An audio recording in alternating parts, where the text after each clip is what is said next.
আর কি আখনি তো অবশ্যই মাস্ট, খিচুড়ি, পাতলা খিচুড়ি আমার ফেভারিট, বিরিয়ানি। বিশেষ করে আমার ঘরে বা আমার এই খিচুড়ি, বোনা খিচুড়ি বা চানা পেঁয়াজি এইগুলোই। চানা পোলাও, আখনি এগুলা তো সবসময় আমাদের সিলেটের বাসা বাড়িতে থাকে।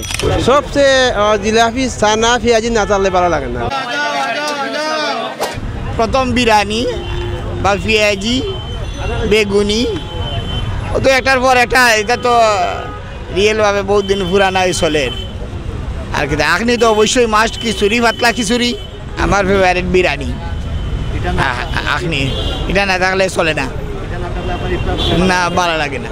সারাদিনের ক্লান্তিটা ওই বিরিয়ানির উপরে নির্ভর করে। বিরিয়ানি খাইলে একটা এনার্জি আয় আর কি, সিলেটটা এনার্জি যেটা। ইফতার করি তো আল্লাহর কইলে আমরা আখনিও কোনো দিন, বোনা খিচুড়িও বুঝছেন, এর বাদে পেঁয়াজি, জিলাপি, মিষ্টিও, আঙ্গুর, আপেল, এই সমস্ত জিনিস দিয়ে আল্লাহ দিলে ইফতার সবসময় আমরা করি। এই তো লইছি, ওখানে আঙ্গুরও লইছি, আপেলও লইছি, আর বাড়িতে নিমু আরও একটা তরমুজ নিমু, ইফতারের সময় খাইমু বাচ্চা কাচ্চারে লইয়া, আরও 2-4 জনের দাওয়াতও করছি, ইফতার করবো সবরে লইয়া একসঙ্গে ইফতার করি আল্লাহ করাই। সবচেয়ে পছন্দের ইফতার সবচেয়ে পছন্দের ইফতার হইলে কি আমরা বুনা খাই, বুনা নরম জিনিসটা খাইতে স্বাদ লাগে। এখন তো বুনা খিচুড়িটা খাইলে খুব ভালো হয়। আখনিও খাই সবসময়। আমরা ইফতারি করে মূলত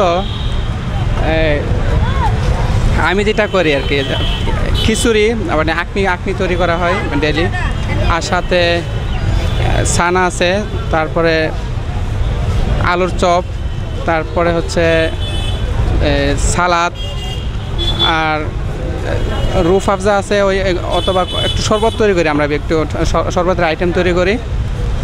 তারপর আরও কিছু এক্সট্রা ধরেন কিছু মাঝে মাঝে জিলাপি, কিছুটা মিষ্টি হিসাবে আমরা জিলাপি ইউজ করি, অথবা অনেক সময় দেখা যাচ্ছে মিষ্টিও নেওয়া হয় এটার সাথে। আর বিভিন্ন সময় যেটা আর কি ভালো লাগে, অনেক সময় বিভিন্ন ধরনের আইটেম তৈরি করা হয়। সিলেটের ঐতিহ্যবাহী বিভিন্ন খাবার আছে, ওই যখন যেটা পছন্দ হয় আমাদের ভালো লাগে ওইটা নিয়ে আর কি। আর এমনিতে রেগুলার খিচুড়ি বা আখনি এগুলো আর কি আমরা রেগুলার খাই। আর সাথে ফল ফ্রুট থাকে, তরমুজ অথবা আপেল, এগুলো কিছুটা টুকটাক সাথে রাখি। খেজুর থাকে, খেজুরের সাথে আপনার যেটা আমরা ওই আখনিটা আর কি, খেজুরের আখনি প্লাস অনেক সময় খিচুড়িও করা হয়। আখনি আপনার পছন্দের ইফতার হচ্ছে আখনি? হ্যাঁ, জি, মাংস দিয়ে আখনি তৈরি করা আর কি।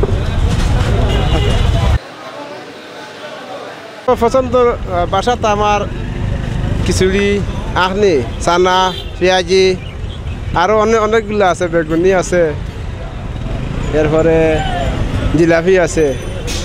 আর আমার সবচেয়ে প্রিয় হইল জিলাপি, সবচেয়ে জিলাপি, চানা পেঁয়াজি না চাললে ভালো লাগে না, তাহলে ভালো লাগে ওখানে।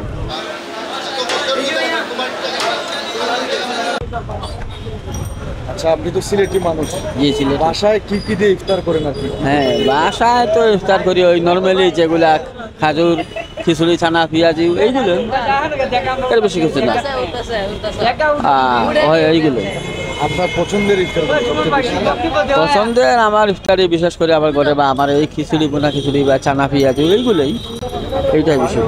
কোন ইফতারটা ছাড়া একদম চলেই না বলেন? হ্যাঁ, আমার তো বিশেষ করে চানা পেঁয়াজি এটা মাছ থাকাই লাগে, এটা ছাড়াই চলেই না খিচুড়ির সাথে। ওই আচ্ছা, থ্যাংক ইউ। তো আখনি, খিচুড়ি, চানা পোলাও এগুলাই বেশিরভাগ থাকে, এগুলো আইটেমই থাকে। যেমন অন্য ডিস্ট্রিক্টে যেগুলা যেভাবে হয় এইভাবে সিলেটের ইফতারির ধরনটাই আলাদা। আপনার কোনো পছন্দের ইফতার আছে কি, যে ইফতার ছাড়া, এটা ছাড়া আপনার? না, এটা ছাড়া বলতে ইফতারের সময় তো আসলে পেটে ক্ষুধা থাকে, যাই মিলে তাই স্বাদ লাগে। তবে এরপরে তো চানা পোলাও, আখনি এগুলা তো সবসময় আমাদের সিলেটের বাসা বাড়িতে থাকে। আপনার বিশেষ করে কোনো বেশি পছন্দের? না, পছন্দ তো সবই। এই যে রমজান মাসে ইফতারের সময় যা পাইবা তাই সবই পছন্দ। জয়।